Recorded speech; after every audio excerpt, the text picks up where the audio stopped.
Hi, Runner Story family. This is Allison Gilliard with Runner Story, where every story needs to be heard. And let me just say how incredibly thankful I am for our Patreon family members.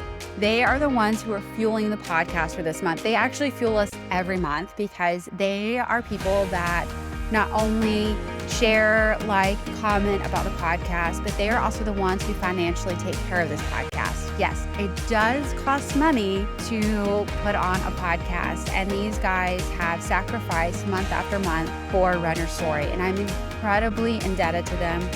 Not only their belief in us, but also they've said, we believe in you so much that we want to put money on you. And I can't even begin to describe to you what that means, like how much that means to have such an incredible core group of people who pour into you, literally pour into you. And they are amazing people who are doing amazing things in the running community. And I'm incredibly grateful for each and every one of them. So thank you to our Patreon family members. Thank you for all that you do. Thank you for who you are and what you're doing to make the running community better and for making this podcast better, for making me better. I am incredibly indebted to you.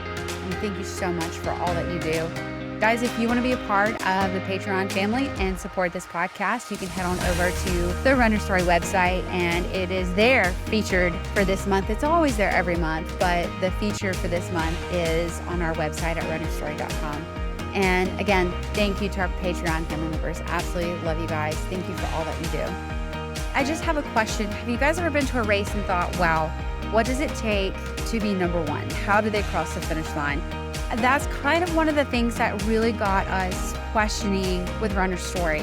And what I mean by that is that we understand that you have a story and to how you got to where you are. So when we go to these races, we all think, wow, that person's fast. But we don't know their story. We don't know how they got there. And you guys are going to be blown away by my friend, Jacob Plocher. You guys are gonna be just in awe of Jacob and what his journey, his story is incredible. And if you guys have ever been told that you have no talent or you don't belong or you're a lost cause, any of those things, I want you to listen to Jacob's story. Absolutely phenomenal human being. I only know him from afar, or knew him from afar. After hearing his story and then getting to talk with him post-podcast, let me just say, I'm a huge fan of Jacob, and I've been at the races where he's crossed the finish line. I've heard his name, and I'm just like, wow, like he was hustling. And for all the hustlers, for all of those who were counted out, I just want to say thank you for crossing the finish line. Thank you for not allowing somebody, for their negative words to impact you in such a way, for actually turning that around and saying, I'm going to beat this, and I'm going to show you.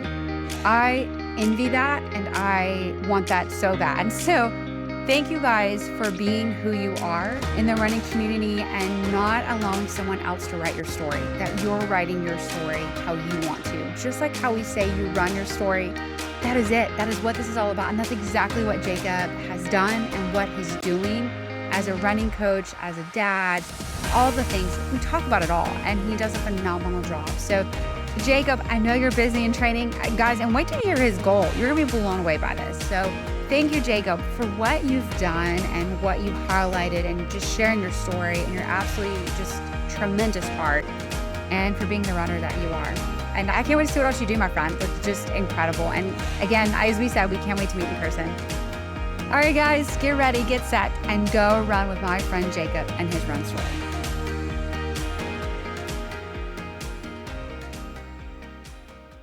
Okay, so Jacob, do I say, what is your speed story? What is your, because any races that we've been to together, which we've never gotten to meet in person, but you're always front man, like number one.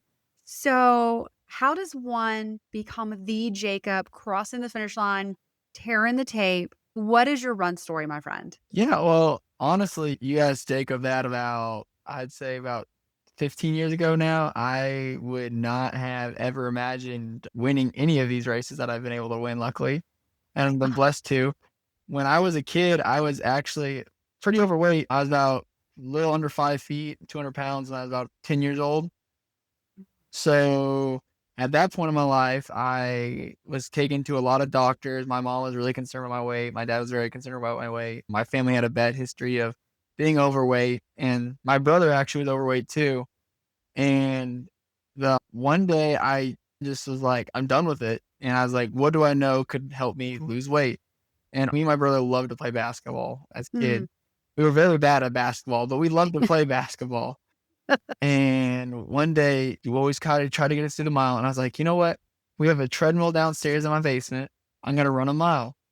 And I started by running 1 mile every single day. And it was right before I got to middle school, actually. And she's like, you know what? You should join the cross country team. I see you running 1 mile every day. You should do it. And I always thought I was going to be this football player. I was like, always told I was going to be this big lineman person. I have no aggression in me at all. So I think being in football has been the worst thing in the world for me. But yeah, I signed up for cross country, and it'd be a long-winded story, but essentially I got a lot better. My first race I ever ran, I was second to last behind only one of my best friends at the time. We ran a 3K or a little under 2 miles, and I ran 26 minutes, 27 minutes around there. And I was like, I'm awful at this, but I am just a very competitive person. I used to take some tennis lessons, and the person I took tennis lessons with, he did cross country and he knew my coach. And he said, Jacob is not talented. He has no talent at this. Oh, no. But he said he will run through a brick building for you. And Mm. from there, I just came more and more. And I was like, I just want to be good at this. So next year, I became part of the varsity team. And probably one of the best things that ever happened to me. And this is like a very trend in my running story is like disappointments. I rise up from them. Mm. My big goal was to be on the state team, and I couldn't quite get there. I was top 3, and then I started dropping down to top 5, and I was top 7, just because other runners, better natural runners than myself, were Mhm. starting to get in shape, and they were faster than me. So they started beating me out, and I ended up being the 8th guy. And in cross country, there's only the top 7 get to go in middle school. So my coach was crying. I was crying because he knew all the work I put in. I lost 80 pounds at that point. I was down to 120 Wow. pounds, and I did that within a year. So Ah. it was amazing. I had a lot of support from my mom, my brother, and everybody. My brother actually lost about 70 pounds around the same time. So we were doing this whole thing together in our journey. He was not a cross country runner. He chose the football end for a while, but I actually got him doing cross country his junior and senior year, which was pretty fun. He ended up beating me. So that was Wow. a shot to my ego a little bit there. But now I can say I can always beat him in any race. And we raced an 800 a couple years ago. He beat me, and he holds it to me to this day. He will not race me ever again, he says. So there's not a chance he'll ever enter a race I'm in it. Wow. But yeah, then high school I had some great coaches, college I had some great coaches, and every time I got a disappointment, I just rose up from it and was like, you know Mm. what? Get better. And I just continued to get better, and now I'm doing pretty good at running. So from no talent at all to just winning some bigger races here, it's been pretty fun. Wow. Now, I have to go back and ask because you said you didn't make state your first year making varsity. So, did you eventually go on to make state? So that was the thing for middle school is I was 7th and 8th grade. My 7th grade year, I was not a very good runner. I was still developing, training. 8th grade year, that was when I got cut short, and I really wanted to go to middle school state, which I didn't get to do. When I got to high school, though, I actually was able to become a varsity runner the entire time, but my team was never good enough to make state in cross country. And I myself Oh. individually, my senior year, my whole goal was to get there. I ran 80 Mhm. miles a week that summer, and I Oh was my doing goodness. all these kinds of things. And for a teenager to do that is insane. But as I coach now, I realize that back then I was like, that's crazy. But yeah, I was about 5 spots off because I'm originally from Illinois, and it's pretty competitive at cross country up there. You have to really work to get there. So I was about 5 places off from getting to state, and that was another crying episode, and I was all upset about it, and it prepared me for college. When I started running in college and got to college, I didn't want to be cut short on any of that, so it got me to Wow. work even harder, and then I had even times in college where I failed, and it made me much better runner, and I'm a better runner today, a better person in general, actually. Mm. Now, where did you run in college? Because that was something I did not know about you, was that you ran in college. Yeah, I ran at William Carey, a Oh, small yeah. Mhm. little NAIA school in In Hattiesburg. Hattiesburg. Yeah, Yeah. I had a coach up there. It's funny. My brother still makes fun of this to me. I just saw my brother about a week ago, and he's making fun of me about how there was a big tornado that hit William Carey, if you know about it, and it took out the Mm. entire campus. Well, that was the night I had my recruiting visit, and I stayed on campus that night. And the coach actually, because like after you get hit by a tornado, campus is destroyed. No one's thinking I'm Mhm. gonna go there. But the coach actually erased my name off the board. Oh. And I was like, I called him like 2 months later, like, yeah, I'm coming to William Carey. And he was like shocked. So it was just funny. I ended up there and I'm no regrets about it. I had a great coach up there. He retired since then, but he was pretty awesome. That is phenomenal, and I love what you said that Jacob, who was told he had no talent, has seen what it takes to have talent and gone through that process, and that rather than you putting your shoes away and saying, "This isn't for me," because even though someone said that too and spoke that over, you just were like, "I'm gonna work harder, and I'm gonna keep going," and that's what you did. That's phenomenal. Yeah, I've been denied so many times in my life for so many different things. And Mm, I pride myself on overcoming adversity and I'm continuing to do so. I think running is a great sport in general, just because I think at some points in basketball and football, it's pretty difficult to come some obstacles, but running is one of those sports where it doesn't matter who you are, where you are, you can make yourself into something with running. So mm. one of the true reasons I love to run and love watching and coaching people run. So I will also say this, which I hope that you send me these pictures, but there are some fierce pictures of you at either the finish line or the starting line as well. And then when you come across, it's the most incredible thing. And now it makes me appreciate them even more because now I know your story. And so I can see why he's so passionate when he crosses that finish line. yeah. They're epic. They are epic finish line pictures. Well, that's what honestly, I think you're the first person to realize why I go like I do all that besides like my wife and close family members. But before race, like a big race that I really want to win, I will just think Mhm. about everything I went through. Like you'll see me there Mm. sitting there. I'll be either looking at the ground or staring up in the clouds. You'd be like, what in the world is that guy doing? Look so weird doing it. But I'll just be thinking about all that adversity I overcame and be like, you know what? You put in the hours for this. Go make it count. This is the parade. This is the fun time. The work's been put in. You just get to go have Mhm. fun. And I love that quote in running. I know it's probably been overused 100 times, but I think it's amazing. And that's what I do with it. I just like, you know what? I did all this. And then when I get to the finish line, I'm a very emotional person.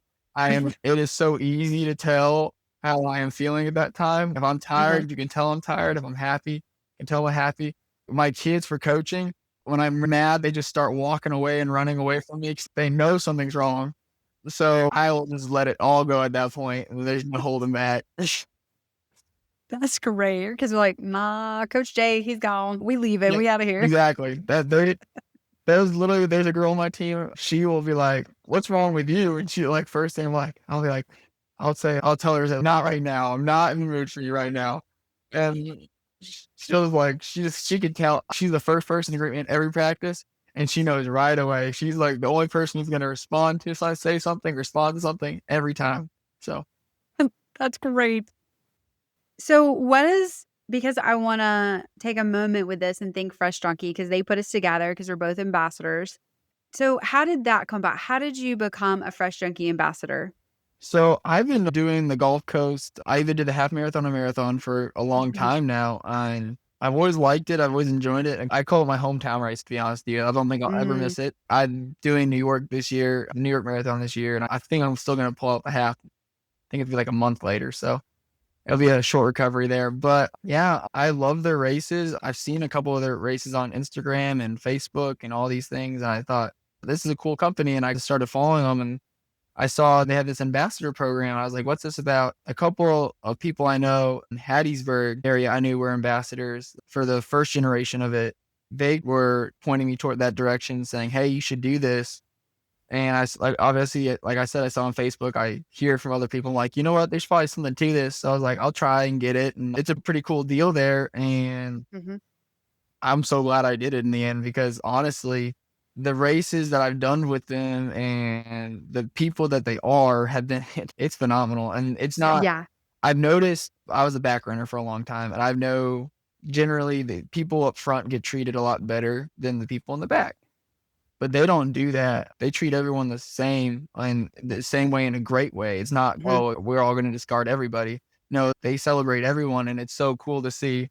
I do like my shout outs before the races. I always think it's funny. I always tell my wife, if you listen really close before the race and he sees me in it, Mhm. he'll say my name. He's like, good luck, Jacob. That's I'll laugh every time. That's like the first thing. I was like, He could pick me out of the whole crowd, but still, after I just mentioned, of course, I said after I mentioned that they're really good at welcoming everybody. They are still, but not in the Yeah. wrong way. But yeah, they're just awesome people. The First Junkie, Mhm. everybody that works for First Junkies has been awesome. The Louisiana Marathon is awesome. The Mobile 12K, the Battleship one, was My fave. that is Mhm. phenomenal. I can't even express how much that one is great. Gulf Coast, I'll be honest, after you see so many Waffle Houses after a while, it gets a little tiring, but still a great race. Flat, you're not going to run faster at any other course. I was able to go out, and I think I did Auburn this year, and that was pretty cool. So there's been some really cool races out there.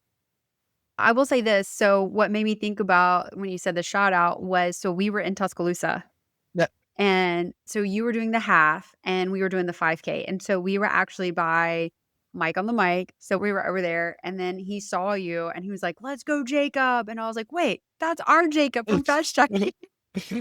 So that was, like, the real first time that, like, I had seen you up front because normally, like, for that race, they let the half go first, and then I think it's, like, what, 10, 15 minutes later, then the 5K goes. And so it was so fun to see and cheer everyone on that was doing the half, but that was the first time I had seen you in real life. At the starting line, I was like, "Whoa, this dude is, like, in the zone," and you just took off. And I was like, "This is crazy." And then I got to be there when they called out your time when you were crossing like, getting ready to cross the finish line, and I'm going, "That dude is booking it." Like, he's literally booking this race. So, that was just really fun. And so, I no, I agree. I appreciate what Fresh Junkie does for ambassadors. And like you said, they treat everybody the same. They do treat ambassadors as you should be. Like, we're out promoting the race and everything, even during the race. So, and we just have that special bond. And that's because again, as you said, Fresh Junkie is such a special place that they do intentionally allow us to have space where we can get to meet each other, where we get to talk to one another, ask advice, that sort of thing. And so, and when you get that shout outs from your people, you're like, well, that's even more special. But I love that they say that for everyone. Oh yeah. So I think you nailed it when you said that. Yeah, and like you're saying, the community ambassador program has been amazing. It's cool to see what other people like all the different skill sets and how Mhm. everyone else is just doing a different event. They focus on different things. I've met so many ultra marathon people, and I'm Right. digging their brains into that because I've never done an ultra marathon. I can't imagine doing one right now. But if someone's hiring 100 miles, I'm like, that's you're insane. That's an awesome, good for you, honestly. Yeah. But it's just cool to see all those people like that. Hmm. So good. So you dove into it a little bit when you said that you rise up in the midst of disappointment. So, what are some other lessons that you've learned from running? I think the best lesson I ever learned in general from running came from a disappointment. And NAI, they recently canceled doing this or they stopped doing this. They had a marathon for their track championships, which I loved because I more built as a longer distance athlete. Even the 10K was a little short for me. And it's crazy to say that, but I was really good at the marathon at a national level. So was racing the race and I was in first place through 22 miles. And then another person passed me. I was in second place, which getting second place in a national competition that's great for, and I was ecstatic. I was ranked 25th, 26th going into the race. Wow. No one expected that. I had 100 meters to go, and they were sending a golf cart out to help somebody else because I don't know who does the planning for that at the time. But they decided to put nationals at Gulf Shores, Alabama, and Mhm. it's Mhm. mid-May. Mhm. And so the temperature for the marathon is between 80 and 90 degrees, like the actual Mhm. temperature. And then you get the real feel between 90 and 100. So you're having all these people from all around the country. Some people, a lot of NAIA schools are in the Midwest. So they have these cooler temperatures at that time of the year. You put them in this really hot environment and it's very prone for people to pass out. About half the people will finish the race. So I was 100 meters away. The golf cart comes by. And at this point, I was dizzy and I wasn't really thinking clearly. And I stumbled out of the way, and this lady grabbed me, and I was stumbling. I couldn't get my balance back, and she said, "You're done." And I was like, "No, I'm not." And I tried to get away, and I just kept pushing, trying to drive through it, and being the person I'm not going to stop until I can get there. It ended up, long story short, they had to have a fireman literally pick me off the ground and escort me because I would not stop trying to move. And I just remember thinking, and you could, like you said earlier, you could just pack it up. You say, great. I only had one more year running left after that because I got a little COVID year thing. So I got to get my master's and everything. Mhm. I could say, you know what, I got here, I did everything I wanted to do. But honestly, knowing that the job's not finished, you could still do more, you could even do better. Not just saying don't be satisfied with what you have done. Like I was very Mhm. satisfied. I was very happy with what I'd done at that point in my life. But don't cut yourself short. Don't tell yourself that this is all that you can do. Because you can always get better. You can always do better. There's no limit to what you can do. You just gotta keep pushing harder, and it's not gonna be easy, but you can find another way. And I was able to come back the next year, and I got 6th place because they changed it to a half marathon because they tired of people passing out, which I had hoped they would be at some point. But just learning to take adversity and use it as your advantage. Mm. Instead of just giving up, you take that adversity and you make that your motivation. Because after that happened, on that whole summer, I took 2 weeks off to recover from the marathon, but after that, I realized that I need to do everything I can to be the best runner I can. And I was in college at the time. I made college kid age decisions at that point, and I was like, "You know what? All these other factors, all these external distractions are not going to make me happy. They're not going to give me the same joy as doing what I love to do." So Mm. I put all those external distractions, everything I've always faced, and was like, you know what? Let's get to it. And I took another level after that, started running a lot of PRs, and I kept going with that ever since then. So just not stopping where you're at and just battling through. It's the mindset I've had. That's incredible. Like, that's amazing. Wow. Mm. I think you do touch on one point, though, and that is how important electrolytes are, especially right now. And yeah, Oh, man. I was not a very knowledgeable runner at that time, let's say. That I took all this caffeine, like all the caffeine gels I can get a hold of, not Oh, realizing that increases your heart rate by a lot, and so you're gonna need to yeah. drink more. And at the time, they only had a drink station every 4 or 5 miles, Mhm. and my coach was on this bike, and he was trying to get to me every time he could, but he was not very in shape at the time. So his biking pace was my running pace. It just did not go so well. It was tough. Wow. That's a crazy story. So yeah, it was very unequipped for that one, I will say that. That is phenomenal. Okay. So, what has been your favorite race? My favorite race ever, it has to be Boston. My Boston marathons and Wow. amazing experiences. I encourage anyone, I know they keep increasing the time standard, making it harder and harder, but I encourage anyone that can train and has the time to train to try to get to that race. And if you ever get the opportunity to apply and get into it, I cannot encourage you doing that more. It's just, I always have a great experience there. It honestly makes you fall in love with running all over again. So Mm, you can hear the screams from miles away at points, it feels, and there's just so many people that just watch you run. You honestly feel like you're a professional athlete or something like that mm, at that point because you have 20, 30,000 people watching you do your sport. And I have a good friend, he's just gotten to running a couple years ago, and he talks about, like, he had to accept that he's an athlete. Everyone that runs is an athlete, and he would make that point and tell you all the reasons why, because you're doing the work, whether you're just running 5Ks for fun or if you're trying to win marathons. You're mm, an athlete, and just to get that recognition from a huge crowd of people, it's incredible. mm. I love that. Like, you're an athlete Yeah. no matter what. Like, that's good. That's really good. Gotta give credit to Brian Murphy on that one. Hopefully, I'll have to send him this podcast so he hears it, That's but right. he's been awesome. He's actually a concert pianist that got into it, and he's pretty cool. That's amazing. Yeah, Wow. he's gonna be a good runner. He's improved so much in his running already. I help him coach him a little bit, and the way his insights are in running are things I just cannot think about. I cannot understand. I think it's the concert pianist in him. So That's right. That's a whole nother level. yeah, he's a deeper figure than I am. I could say that for sure.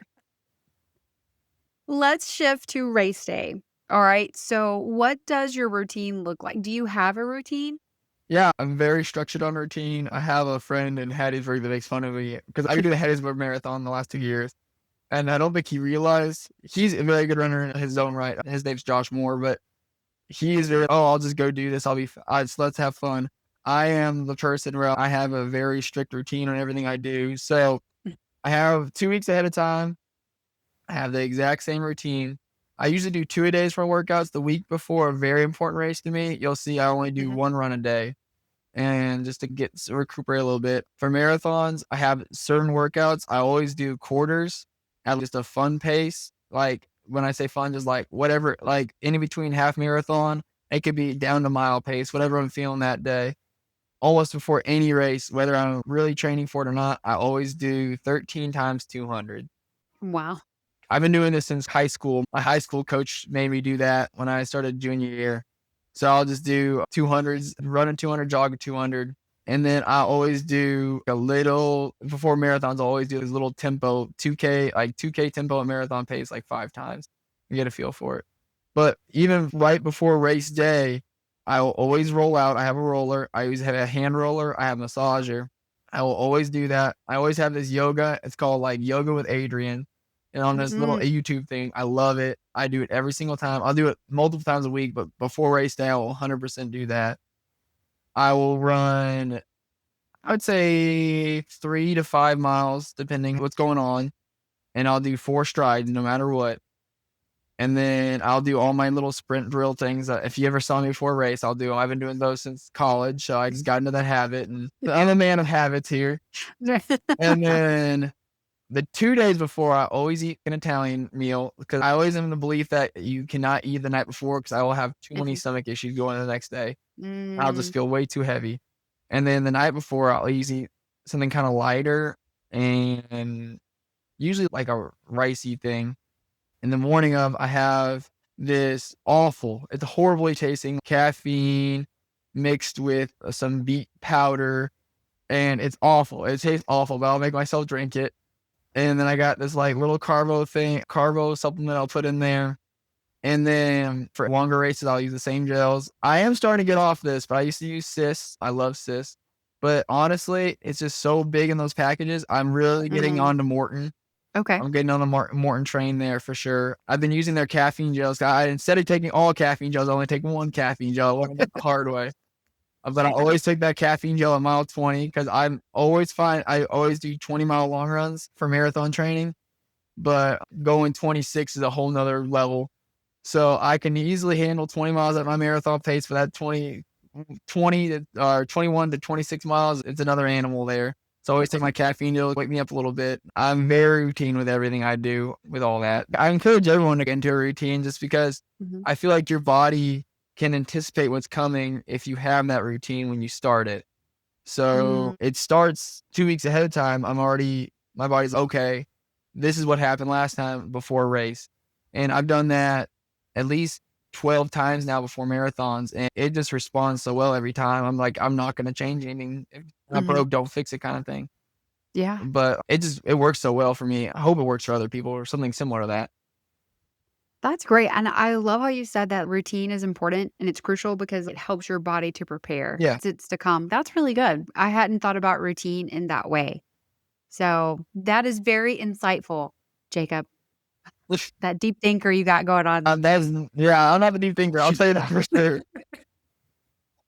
So when you cross the finish line, what does your post-race routine look like? That's where I could be pretty sporadic. I'll be honest with you. I'll be honest, especially after marathons and half marathon, I'll usually probably drink a beer and just because I don't drink too much. And after a race, it's kind of like my little celebration. I usually drink a beer. After a big marathon that I trained a lot for, I usually try to be a healthy eater, and I'll find something I haven't eaten in a while. So whether it's like, I'll eat like a ton of pizza, or for Boston, I kept going to the Boston cream donuts or something like that. And I was like, I had to go to Dunkin' because you see all those commercials with all the Boston people.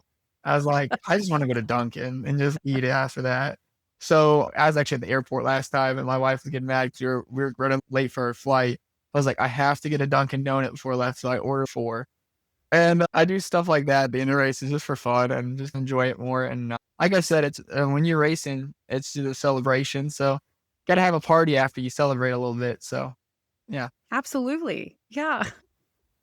So what is a favorite running item? You cannot go run without this. So obviously I got my Garmin watch. I'm very into numbers and statistics on there. Some of the numbers I would question a little bit though with all that, because sometimes I'm like, I'm super fit, and you're like, you look at it and your VO2 went down. I'm like, that doesn't make any sense. But besides that, I really like running hats and glasses. I'm not very Mm. particular on shoes. It's surprising to most people when I say that because a lot of really good runners, they like, I like these shoes, and that's all they use. But for me, I think this has helped me stay away from injury in some senses because every shoe's made a little bit different, and those little Mhm. differences can make a big deal. I'll use several different brands of shoes, several different types of shoes. I'm kind of like a deal hunter, and I'll try to find like a good shoe for a deal. And it worked out where I looked into it later. I was like, why am I not getting hurt after all these? Because everyone's, you should use the same shoe every time. I looked into it and it was talking about how different shoes impact you different ways. So when Mhm. I rotate them so much that I don't stress one joint or one muscle out too much. And I will say for race days, I usually use Saucony because I'm just a big Saucony fan. Oh, yeah? Yeah. A big Saucony fan. I think they're very underrated just because they don't have professional athletes. But really, I'm pretty basic with that. You'll usually see me running with a hat and glasses on. I try not to do too much with all that. Just a little Garmin watch. Sometimes I'll have a heart rate monitor on, but that's if I'm like really wanting to see where I'm at that point. That's all great. I really enjoy that. And I'm a shoe junkie. So I'm with you where I don't have one brand that I'm like, oh, I have to have this one. I will just look around or see. And I am one of those where I'm like, oh, that's a great color. But if it's a running shoe, I know the brand, like I've ran in the brand before. So it's like, I'm with you. I have a Saucony, I have Hoka, I have Asics. So I'll dabble here and there, and then it's okay. Yeah, the shoes worked, or no, it didn't. And Yeah. so it becomes an everyday shoe or a work shoe. So I think it's important to test things out and just see. Now, there are those that are like, nah, I'm not trying nothing. Yeah. And that's great too. They're in their routine. They have their shoe. That's my routine. Whereas I'm like, no, what's new? What's next? What's happening? See, I agree with you completely on that. I encourage people to go and try different shoes because even though if you've had something work for so long, sometimes it's good just to try something new for once in a while and Mhm. see what goes. Because they all these different running brands, like you asked me like 5 years ago about Puma running shoes. I Right? was like, no Right? way, no way I'm gonna run Yeah. Pumas. But now there's like a huge upswing of Pumas right now, so I'm getting curious about them. I haven't tried one yet, but they're definitely on the right track of doing some things. So Yeah, it's crazy, and technology is always changing too. yeah, And so which then causes shoes to change all the time. So, I don't know, I just looking at shoes. So, let's talk about a favorite running memory. This is a memory that makes you smile when you think about running. ooh, there's so many memories that running has given me. It's so hard Mm, to narrow it down to a couple. I will say finishing my first marathon, that was pretty cool. mm. I did that in New Orleans. There's a whole story to that one too, but just knowing at the time, even my college coach, who was a great coach, he said it, he didn't think I could finish it. It's funny. So my wife, her father-in-law, we were not dating. We were just friends at the time. He's a big running nerd as well. And he was looking at my splits and I went out way too fast. He's not going to finish this race because I had to run 6:15 pace for a That is marathon. crazy.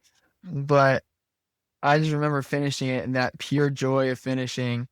And my feet were destroyed after that because did not, like I said, I was not very knowledgeable on marathon running, was not really told anything either.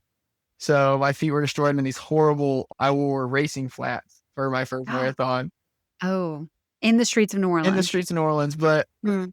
I was able to finish and I was like, I just did that. And this is right before COVID and everything like that. So I was like, I can't believe I just did that.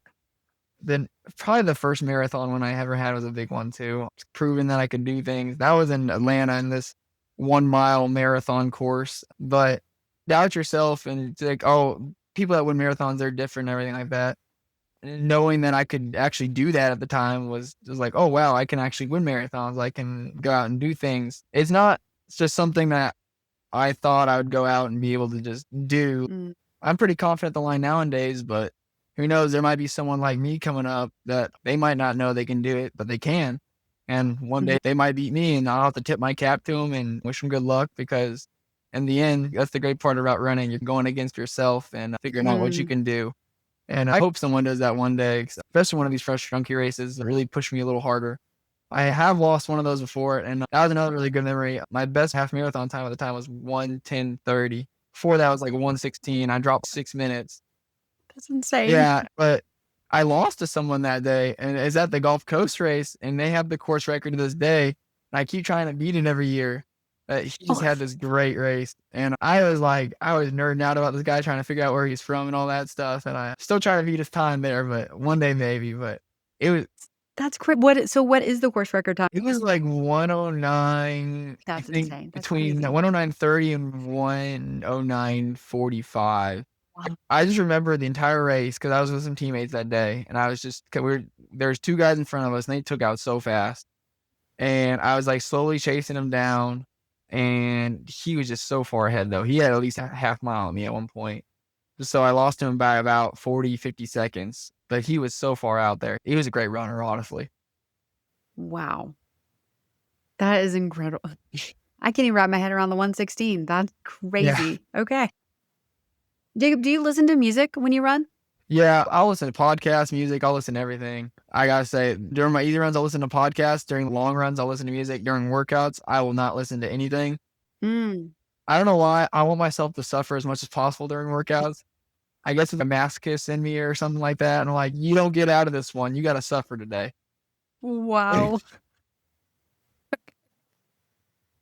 When you on your running playlist, when you're being kinder to yourself there, buddy, Yeah, I need and granting yourself the privilege of listening to music, what's your music playlist like?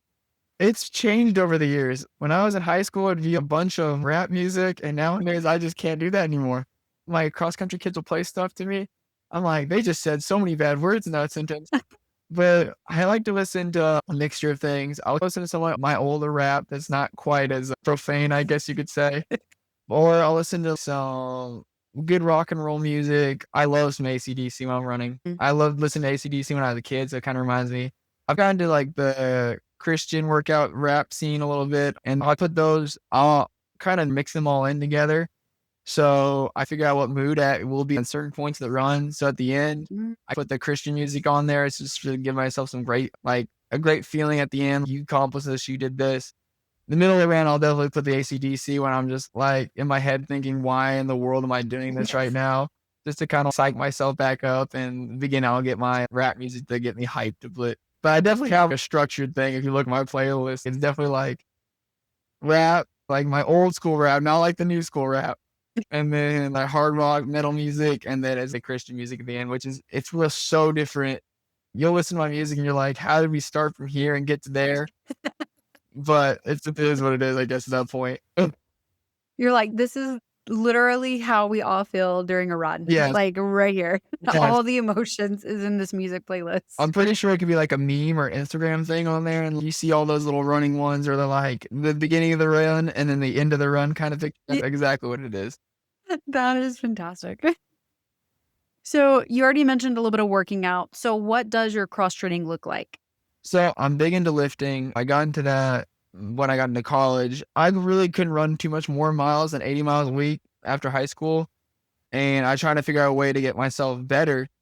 Mm. And I'll be honest, my high school coach is mean to me. He's a great coach, don't get me wrong. But he always say, you got a little bit of baby fat on you. And I'd be like, oh, okay.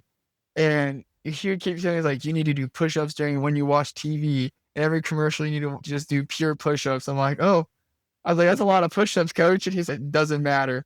But he actually gave me some decent advice there in some ways, maybe a little extreme, but I started doing a lot of deadlifts, learned how to get that into my repertoire there, and I got really into pull-ups and getting my upper body stronger, and building a strong core, stronger legs.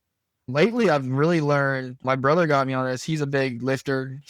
At the time, he was about 220 pounds. He got down to 160 on Wow. he lost a ton of weight too, but he got really into the lifting scene and CrossFit. Mhm. He got really into CrossFit and he does all these mutters and stuff now too. Kind of funny about that. He's trying to do 11-mile mutter and he hasn't ran a mile in the last 2 years. So we'll see how that goes. But she got me on this resistance band training Mm. and I was like, is it really that difficult? And I started doing it. I was like, yeah, it's that difficult. It hurts way more than just lifting pure weights at some point. Sure. And I just realized how bad my mobility was. Like I was so stiff. Mm. And it's because if you think about it as runners, we're trained to go forward so much. Mhm. Just to learn to put some side hip movements in or stuff like that. It just makes you so much more athletic. And like we talked about earlier, you have to be an athlete and you are an athlete when you're running. But Mm. if you can make yourself even more athletic within that, you're just gonna get faster. And then I got into these box jumps and I do jump rope now, and just to get some fast twitch going. Because something I'm big on that I think a lot of marathoners miss is if you can't run fast, then you're not gonna run a fast marathon. So if you don't have a lot of speed, which I'm not a fast person naturally, then you're just not gonna be able to do the necessary efforts to run fast in a race. And so at some point, that's the only way you can PR is to make the faster effort seem easier because you can run faster. And it seems crazy and weird and against everything, but I'll do all that and I'll do all these speed drills and hip drills. And I think it's helped me a lot. I was able to PR in a 5K about a year ago, and I was like, I wasn't even training for a 5K. It's just because I been building off of that. And I at the 12K for Mobile, I Mhm. actually ran my fastest 8K within it. I also ran my fastest 10K. And I was like, what is going on right now? So just doing those small changes, I actually run less mileage than I used to. Just doing those small changes and doing things like that is more beneficial than me trying to run another 20 miles a week. So I highly encourage people doing that. That is some great advice. I appreciate that. I know where I work out at, that's one of the things that they've incorporated. And man, you're like, all I'm doing is agility ladder or whatever. Like, why is this so difficult? And man, it'll get you. For real. That's for sure. Man, it really doesn't like the first time I did, I was like, I'll be honest, I was like, this is stupid. I'm not doing all this. And then I did it. I'm like, I am so sore right now. Was right. Absolutely. All right, Jacob. So, what advice would you give to somebody who wants to start running? Maybe they are in that middle school age, or what if they are coming back from an injury, or they've been told they have no talent? What is a piece of advice that you would give them to get started? But I have two pieces of advice for him. The first thing is, and this is the nicer and kinder one, just start small. Mm, I think a lot of times in society nowadays, people look at all these amazing things that people are doing and they're like, oh, I just want to be like them. mm, You're not them. You're you. But you can make yourself better. And then eventually you might be better than them. So don't try to be like other people. A lot of my kids try to do all these workouts and runs that they see these professional runners doing. And I'm just like, no, you're new to this. Give yourself some grace. Understand that maybe 3 miles is what you need to run right now. One day you might be able to run 20 miles, but 3 miles right now is like, it's good for you. And you can slowly build it up in a healthy and productive way. And who knows, you might be doing way better than they are, the pro runner in the future. And I'm sure they didn't start off by doing 20-mile runs out of the gate. They probably started by doing 2 or 3 miles and getting accustomed to it and building up from there. And I think a lot of people just want to skip steps with running. So mm, there's no skipping steps. There's no skipping steps in life. You have to take it one step at a time, slowly progress, and you'll get the place you want to be if you want to work to get there. The other piece of advice, and I don't know if have you ever read the book from any of Dean Karnazes at all? mm, He's a great author. He talked about all these ultra marathon runnings, and I have a big respect for him. But one of his chapters is literally called "Running Sucks," mm. and I was so confused because he's this guy that runs like 300 miles at a time. And he expressing it. He's running can be enjoyable, but running is not fun. And I love the way he said it. And I'm like, yeah, you're right. You're literally torturing yourself, especially running 300 miles. You're torturing yourself a little bit. Your body is stressed out. There's a reason why your oxygen levels and everything is like stop, and your brain's telling you to stop because your body's getting stressed out. And usually people don't like stress. And running is gonna be stressful. But even with that stress, he says there are enjoyable moments in there. And in the Mm, end, it's not about the actual run itself that's going to give you satisfaction. It's the accomplishment that you just did something that matters to you. mm, So don't look forward to having fun in the run. A lot of times running is not going to be fun. It could be enjoyable at points, especially a long, stressful day. Sometimes it's a good reliever, but don't just try to have fun with it. Try to find something that's even more purposeful and having the satisfaction of accomplishing something that was hard, that was stressful, that was not always the most fun thing to do. That's going to be more everlasting than having fun for a moment. So don't expect to have fun. when you understand that running's not going to be fun for you all the time, it gives you a different perspective. I feel like that, hey, this is going to be tough, but I can do it. And I think a lot of times people are like, oh, running's going to be so great. No, it's not. Just accept that, but realize that the accomplishments will be great. Where were you when this past Pacific Gulf Coast, when we experienced every element of weather that there was in this one race, Jacob? Because I was not having fun. And in fact, I messaged my husband and I was like, I quit. I'm done. He was like, you only have 3 more miles. I was like, it is terrible out here right now. And I could have really used that pep talk there, Jacob, I, when I was contemplating all things life. next time on the And bridge, that I got you on the bridge next year when it happens. it was actually no, you don't, because you and my friend Clint would be like, oh man, he did the full. And so he's running. And of course, I'm just like, I'm done. I cannot wait to cross this finish line. Like, I will crawl. And you know that ramp when you come down? I'm Yeah. like, just let me roll. Somebody just roll me down the ramp. Because we had literally gone through beautiful weather from a beautiful sunrise to a little bit of rain, which was perfectly fine. And then it went to scorching hot, and then it rained, and then we had a headwind. And you're just like, I'm done. And here comes Clint with no shirt, having the time of his life. And he was a pacer too, mind you. And he was like, nobody wanted to run with me. And I was like, I wonder why. Because, and he's just smiling and he's like, this is fun. And I was like, no, it's not. And then, of course, you marathoners have to keep going past. Yeah. And all I could do is at the turnaround, I was like, please just let me make it down before Clint comes back. And no, I hear him cheering. He's like, let's go, marathoner. And then from the back, Allison. And I was like, oh, Clint. I was like, do I trip him going down this ramp? Should Like, have. that was my thought process. He's like, you cannot have more fun than I am right now. We're going to suffer together. We're going to suffer. You should just tripped him and let him It roll was right down the ramp. it was unbelievable. So I can only imagine you two guys together. Yeah, let's go. I'd be like, absolutely not. No. So I will remember this conversation on next Mississippi Gulf Coast. Yeah. We'll keep a I'll be recording like, for it Jacob. too. I can put it on a speaker that time. Just put it on a big speaker. I'll be like, Jacob said running's not fun. So this isn't fun. I love that. That was some great advice. So speaking of goals, do you have any? My big goal this summer, I've been trying to get under a 4:30 mile. And I've had a couple bad attempts so far, and I'm still hoping it will work out. Because like I said, yeah, I know. It's sometimes it sounds crazy. People like, I was like, yeah, my mile's so slow. I'm like at a 4:32. And like some people will look at me and they'll just stare at me for a second and they're like, what is wrong with that person? But I'm like, no, I just want to get faster in the mile right now. Hopefully I'll get it this summer. And then I'm going to New York. And on these big marathons, I always like to rep Mississippi. I'm from Illinois originally, but just show that there are some good runners in Mississippi once in a while. And I'll go up there and I'm hoping to get in the top 100 to top 200 there. Yeah. Wow. For Boston, I've been able to stay in the top 200 for both times. It's crazy. I ran a faster time this last year, but I actually got a worse place. I think I was like 180s. The first time I was like 150s.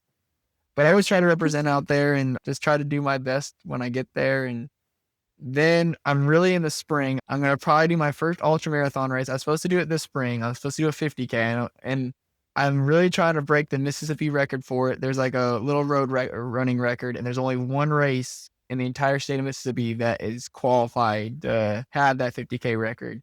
I want to see how fast I can run a 50K. And my goal is to get under 3 hours, to be honest, in it. And if I do that, I'll be thrilled. So those are my 3 big goals coming up, I guess. So we'll see how it all goes. Jacob, I'm gonna need you to dream a little bit bigger, buddy, with your goals. I just don't think they're big enough. Good gravy. That's incredible. Yeah. I will be rooting for you and cheering you on. And I expect epic finish line photos Oh, for sure. at each one of those goals because wowzer. I'll make sure I get my screen right, like really ready for you. So when you do want to give up or it's just not looking right, or as you said, like there's been some disappointments, is there a mantra? Is there something that you tell yourself? Honestly, the thing that I've always leaned on, and I talked about this earlier, is I just think about everything I went through and I'm like, are you willing to waste all those hours you wasted, all that time you wasted, all those days you could have done something else? Are you willing to give up just because you're feeling a little uncomfortable right now, or you're hurt right now, or you're not feeling your best right now? And the answer has always been no. I don't expect that answer to ever be yes, but if that day, that's part of the day I need to stop for a little bit and take a longer break. But yeah, you just think about everything you've done and to not think about it. Some people will think negatively about it and they're like, Mhm. oh, I did all this in the past and now I can't even Mhm. do that anymore. No, I think that's a very negative way of thinking. I think that's not a very productive way of thinking. I think you should think about, I accomplished all these things and now I have a chance to accomplish something else. I have a chance to push past something else. And I think that's the mindset people need to have is I've done so much already. I've worked so hard. Or even if you're just starting out, like, hey, I already did the hard part of starting doing this. I've already accomplished the difficult part of starting to run your first mile. Mm. Might as well keep going with it and just give yourself a pat on the back and give yourself a little prize for doing something you've already accomplished, something you've already earned, rather than just focusing on the things that you could be missing or not achieving. I think it's good to just think about your successes and how they worked and build off of those rather than which you can't do. And on those hard days or when you get hurt or anything like that, those are the things that will carry you through is the things that you have accomplished in the past. Mm. That's good. I really like that. What has been your favorite length to run, whether it's training day or it's race day? Is there a certain mileage that just gets you really pumped up? Oh, I'm a marathon guy. Or I am a marathon guy. I have a feeling that every single race that I ran, 800 is not too difficult. In high school, I was like, that's just sprinting for 2 laps. The mile, I'm like, this is just the mile. I used to not hate the mile as much as I do now. The last couple of weeks, it mm. made me truly have me and the mile have some beef right now. It has not been very fun. And But you're also doing this at the hottest time of the year in the South. well, I started thinking about that too. I was like, is it just because I'm burning up alive right now? So I'll have to get up early in the morning, I think, or something like that to really get a good effort in there. I love 2 miles, 5Ks. I like 5Ks a lot. I hate 10Ks. You'll not see me doing many 10Ks. 10Ks is just it's just two 5Ks back to back. And then enjoy half marathons a lot. I think I have to go back and look at some training because I was better at half marathons in the past and try to figure out what the correlation is. But I've struggled in half marathons the last couple years, so hopefully I get that back on track. Marathon's my race. We'll see how the ultra marathon session goes. But Wow. Okay. When you're not running, what do you like to do? What fuels you? I have actually, I can hear him in the background right now. I have a little 2-year-old son. We love to play. I'm about to have a daughter on the way, so we just a lot of family time. Just resting up, and I really like watching movies. The last couple of years, I used to read a ton of books. Now I listen to a lot of audible books because I can have a chance Mm. to run. You don't really have a lot of time to read when you have a kid, especially when they're Yeah. 2. I could tell you every children's book I've read, though. I've read a lot of those, but just spending time with them has been a great thing. And I like to go back home to Illinois, just spend time with my family up there, and just being around them is this is great. The greatest thing about especially my family back home, my mom and dad are not athletes; they do not runners. So it's refreshing when I go up there because I don't have to worry about talk about running with them. I could talk about Mm. just family stuff, Mhm. like little stories we have from the past and other things. And they always cheer me on my races, but they have no idea what's going on. And every time they're like, "Are you really that good?" I'm like, I'm okay." They're like, you win a lot of these marathons and half marathons." Yeah, I do. And so they just think they don't understand the whole aspect of everything. Oh, wow. And so if I tell them about a runner, they're gonna be like, "Oh, that's very cool." And I'm like, "Okay, yeah." But just spending time with him is relaxing, actually. Sometimes it's nice to get away from all the running things, and it's just spending time with family has been great. And you've mentioned throughout this that you also coach. Mhm. So where do you coach at? I coach at O'Shea High School, and I coach their middle school and high school team. And I've been asked to coach other places, but I love these Goshen kids. Like, it's a very small Mm. town in eastern coastal Mississippi, and you ask people will know the town to the left of it, people will know the town on the right of it, but people don't know the town that's there, right in the middle there. And it's just so funny. But my kids are just some of the hardest working kids. Mm. There's not a lot of high schoolers like that anymore. These kids will just Mhm. grind it out, especially my girls. Like, my girls are tough as nails. They are not like these princess diva girls that some people get a reputation of. They are the toughest things. I'll tell them to do something. My guys might complain about it. My girls be like, whatever, and they'll just go out there and do it. So they might do in those chicken leg shorts and do all the little running. They'll have them braids and like some special Yeah. clips and stuff like that, but they're just tough. So I love coaching out here. It honestly is giving me a second resurgence into running. I'm just coaching. I got to Mm, see people do the success stories that I had in the past. And there's not many firsts for me anymore, but to see them do their first it lights a mm. fire in you to watch other people have firsts and different smaller accomplishments, but great accomplishments for them. So it's been nice to see that. Dude, that's awesome. I love that. And I completely agree. There is something special. I think that's what I love about the running community is that at races, you never know if this is somebody's first race or where they are in life, or if this is their comeback race or this is their 100th. Like you have no idea. And so everyone crosses the finish line, they have a different reason to celebrate. And I think that's the beauty of it. And then when you do know and you do find out that this was their first, you're like, what? That's huge. Do you realize what you just did? And I love that. I love the camaraderie that comes out of that. 100%, 100% on that one. Jacob, any final words of wisdom, my friend? I think the big thing is for anyone out there, just start small and keep working hard and just keep going after it.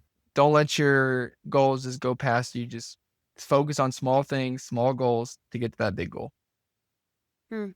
Jacob, this has been absolutely amazing, my friend. I'm so glad we finally got to sit down and hear your story and your journey. And I'm so glad that you didn't let somebody who said you had no talent to keep you from being one of the most talented runners. Yeah, thank you for having me on. Just motivation in the end, and I loved it in the end. So worked out well. Absolutely.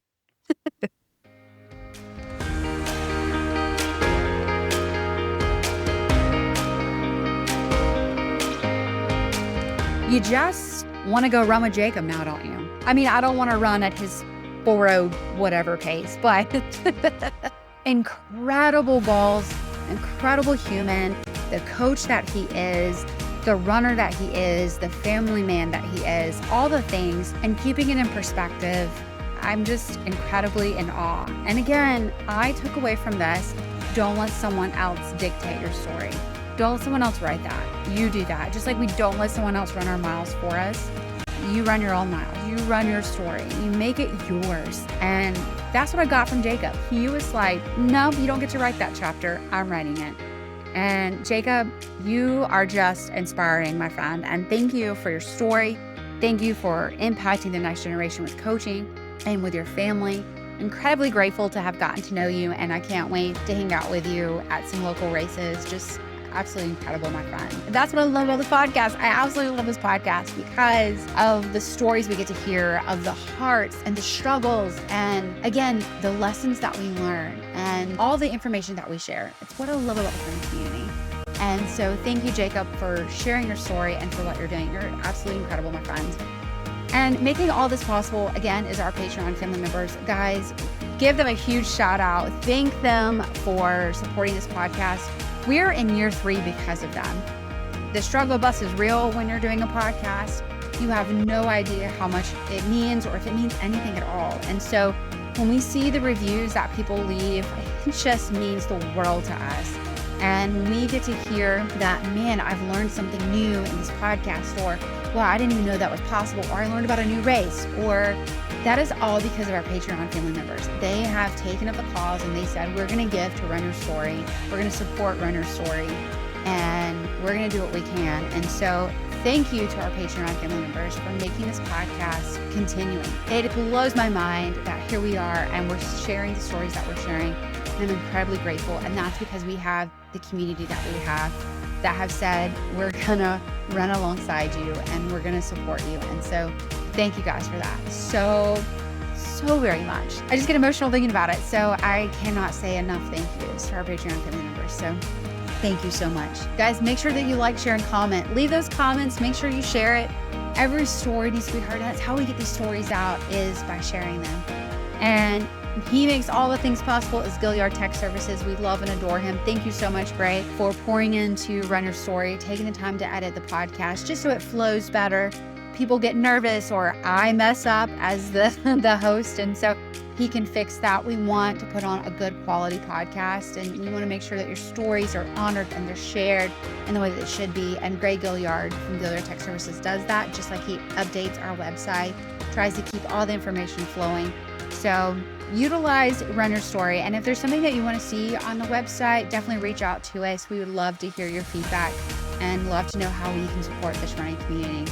Thank you to everyone who listens to this podcast and shares it. I love being out in the community and hearing what you guys think. It's absolutely an honor and being able to hear what someone's story has meant to you. So thank you so much for that. Thank you for sending us messages and saying, you know what, this happened to me too, or wow, this just happened, or man, I can't believe this person went through that. Like, we all crossed the finish line together. That's all I gotta say.